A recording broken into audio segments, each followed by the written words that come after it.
Assalamualaikum warahmatullahi wabarakatuh, sahabat Samia di channel. Kali ini kita akan bikin video sambungan nyambung pipa agar bisa lurus.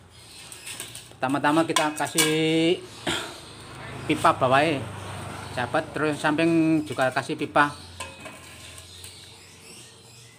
agar langsung tampak lurus.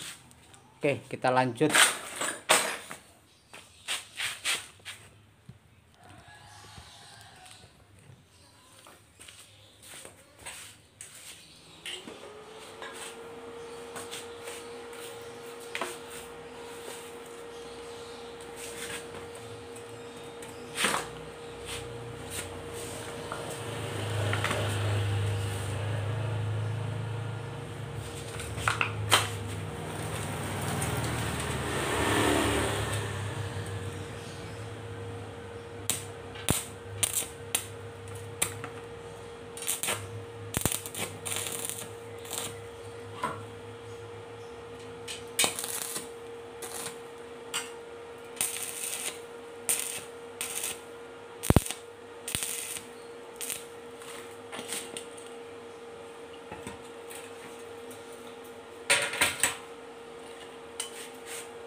Hasilnya, sahabat, tampak lurus.